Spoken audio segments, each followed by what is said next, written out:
May M sign ka sa palad, meron kang X o mystic cross, meron ka ding fish sign, meron kang star, o baka meron kang billionaire's triangle. Maswerte ka. Ang mga signs na ito ay nagsasabi sa iyo na dapat mayaman ka na. Pero, bakit hanggang ngayon parang nakakulong ka pa rin sa hirap? May darating na pera, pero mawawala din. May darating na magandang trabaho, pero mawawala din. May darating na magagandang opportunities, pero mawawala din. Bakit sa kabila ng lahat ng pagsisikap mo bilang isang chosen one, tila may humaharang sa iyong financial breakthrough? Bakit nakabara ang swerte mo?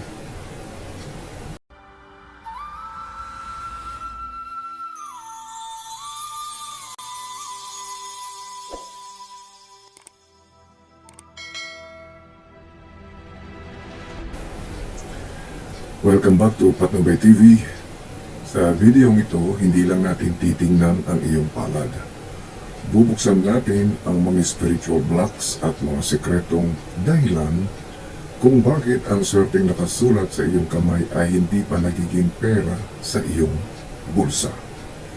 Panoorin mo hanggang dulo dahil ituturo ko sa iyo ang eksaktong paraan kung paano babasagin ang sumpa ng kahirapan para sa mga pinili na katulad mo.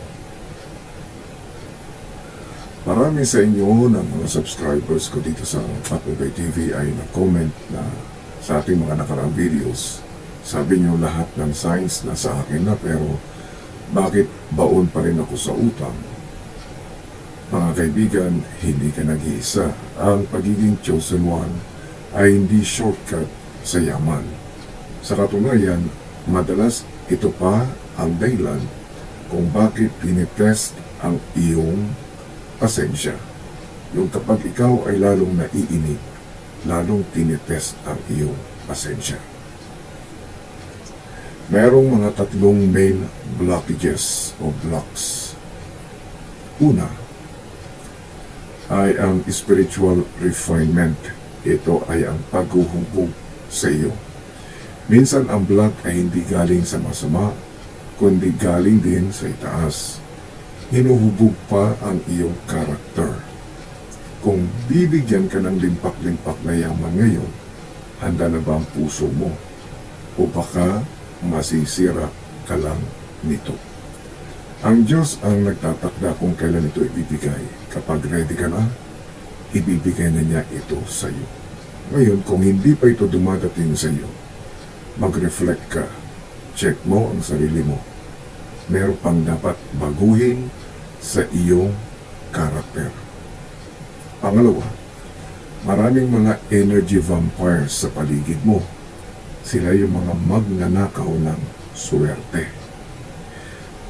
Bilang isang chosen one, mataas ang iyong liwanag. At ang liwanag na yan ay umaakit ng mga taong inggitero o mga negative. Ang kanilang masasamang mata at salita ay parang psychic mud, para siyang putik na tumatakip sa iyong lucky signs.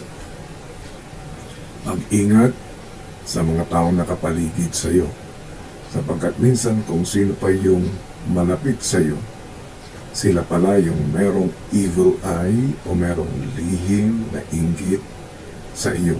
Na kapag nagkukwento ka na ng magagandang bagay, sa kanya bigla na lang itong pumapangit. Mapapansin mo yan sa mga tao sa paligid mo. Tuwing ikaw nagkukwento ng isang bagay na magiging maganda na o maganda na, tapos kung bigla mong ikwento sa taong ito, maya-maya biglang pumangit. Halimbawa, merong isang trabaho na ikaw ay na-interview na. Tapos, masabi mo doon sa taong ito na ikaw na ay tanggap, ikaw na ay magsisimula ng trabaho, sapagkat yun ang pakiramdam mo. Tapos, maya-maya, nag-follow up ka, meron na pala silang kinuhang iba. Hindi na pala ikaw, pero pakiramdam mo ikaw ang pukunin nila. Maraming ganyan mga insidente, kaya mag-ingat sa mga taong pagkukwentuhan ninyo.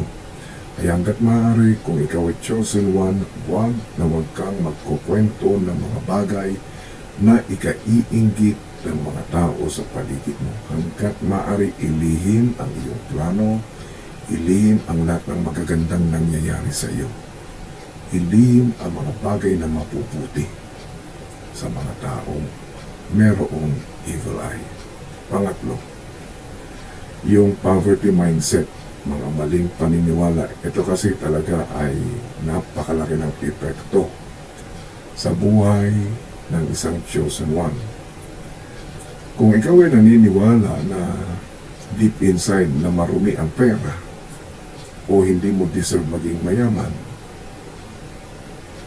kasi may mga tao na nagsasabi na ang pera ang ugat ng lahat ng kasamaan sa mundo. Ito ay mali. Sapagkat ang nakasulat sa Biblia ay ito. Mapapasa natin sa 1 Timothy chapter 6 verse 10.